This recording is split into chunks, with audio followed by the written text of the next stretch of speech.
I don't even know where to start with this. I'm still processing what happened, and I need to get it off my chest because it's eating me up inside. This is going to be long, so bear with me. I've never been great at summarizing my feelings, but I'll try to make sense of it all. Names changed, obviously, because I don't want this blowing up in my face IRL. I'm 34, single, no kids, and I've been grinding my way through life as a mid-level project manager at a tech company. I'm not rich, but I've got a decent salary, a small house I bought a few years ago, and enough savings to feel okay about life. My younger brother, Matt, 31, has always been the golden child in our family.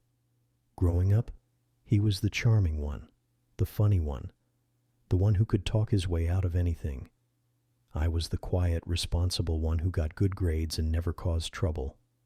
Matt's not a bad guy, but he's always been a bit reckless.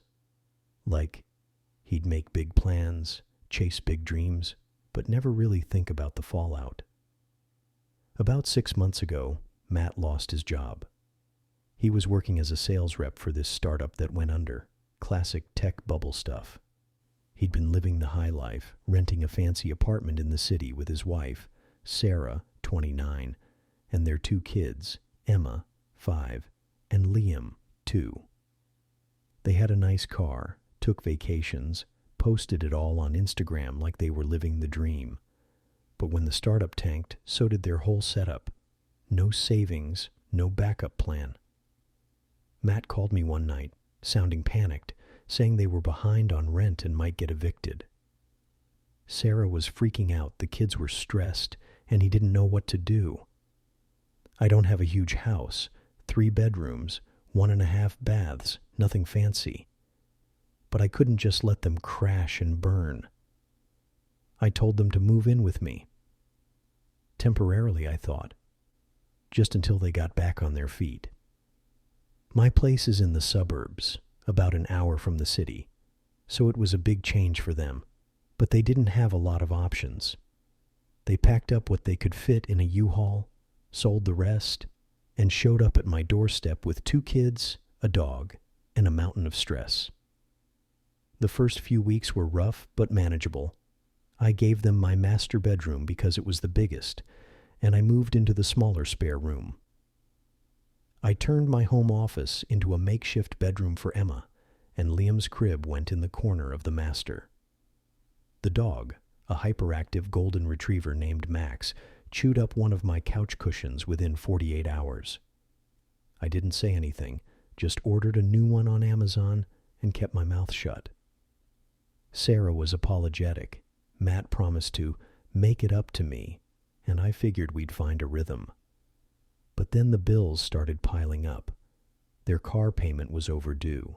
Their phones got cut off, and they had credit card debt I didn't even know about.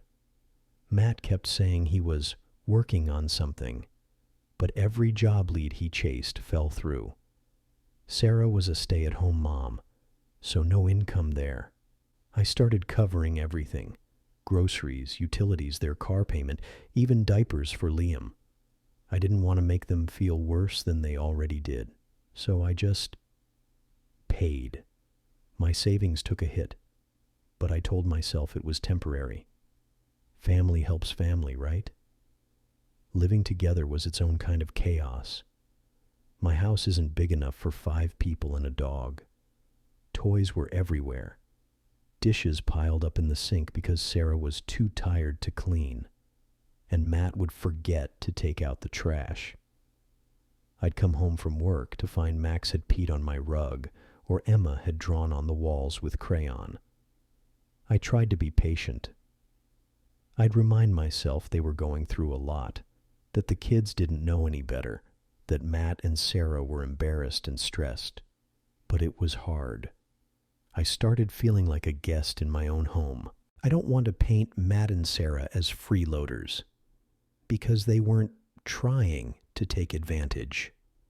Sarah would cook dinner sometimes, and it was nice. Lasagna one night, tacos another. Matt would mow the lawn or fix a leaky faucet when I asked. But there was this unspoken tension, you know? Like, they knew they were a burden, but they didn't know how to fix it. And I didn't know how to bring it up without sounding like an asshole. I'd lie awake at night, staring at my bank account on my phone, wondering how long I could keep this up. The kids, though, Emma and Liam, they were the best and worst part. Emma's this bright, curious kid who'd follow me around, asking a million questions about everything. Why do you have so many books? Why don't you have a wife? Can I have a snack? She'd climb onto my lap while I was trying to work from home, and I'd end up reading her a story instead of finishing a report. Liam was a handful, always crying or throwing food, but he'd smile at me sometimes and it'd melt my heart. I started to love having them around, even if it meant stepping on Legos every other day. Fast forward to last week. Matt finally landed a job, not a great one, but a steady gig at a car dealership. It's commission-based, so it'll take a while for the money to roll in, but it was something. Sarah started talking about looking for part-time work once Liam was a bit older. Things were looking up, or so I thought. I figured we'd celebrate, you know? A little light at the end of the tunnel. So I suggested a family dinner at home. Nothing fancy, just a chance to sit down together and feel normal for once. I went all out. I grilled steaks, made mashed potatoes, roasted some veggies. Sarah baked a dessert, this chocolate cake she'd seen on Pinterest. Emma helped set the table, which meant forks were in the wrong spots, but it was cute. We sat down, the five of us, with Max begging under the table. It felt good, like we'd made it through something tough together. Then Matt stood up, glass of wine in hand, and said he wanted to make a toast. I figured he'd say something about new beginnings, maybe thank me for helping them out. I wasn't expecting much, but I thought it'd be heartfelt. Instead, he raised his glass and said, "To family, to new chapters, and to proving everyone wrong. We've been through hell, but Sarah and I built this life from nothing, and we're going to keep building it. Cheers to us." I just sat there, stunned. Emma clapped because she's 5 and loves clapping. Sarah smiled and clinked her glass with his. I forced a smile, but inside, I was boiling. Built this life from nothing? Proving everyone wrong. What the hell was that supposed to mean? I'd been paying for their entire existence for months. Food, rent, bills, everything. I gave up my bedroom, my privacy, my savings, and not one word about it. Not a single thank you in his damn toast. After dinner, I cleaned up alone. Sarah put the kids to bed, and Matt was on his phone, probably scrolling through car listings for his new job. I wanted to say something, but I didn't. I just scrubbed the dishes harder than necessary and went to bed. The next morning, I overheard Matt telling Sarah they should start looking for apartments soon. No mention of how they'd afford it, no conversation with me about what was next. Just moving on, like I was a pit stop. I don't know what to do with this feeling. I'm angry, but I also feel guilty for being angry. Matt's my brother. He was in a bad spot, and I helped because that's what you do. But that toast, it's like he erased everything I did, like he's the hero of his own story and I'm just background noise. Sarah's been nice enough, but she didn't say anything either. I keep wondering if I'm overreacting. Maybe he didn't mean it like that. Maybe I'm just tired and stressed and reading too much into it. I haven't talked to Matt about it yet. I don't even know how to start that conversation without it turning into a fight.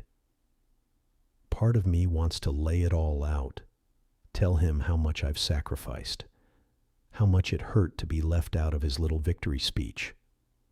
But another part of me feels like I'd be the bad guy for making it about me. I don't know. I just know I'm tired of feeling invisible in my own house. Anyway, that's my story. I don't know if I'm looking for advice or just needed to vent. If you've been through something like this, how did you handle it?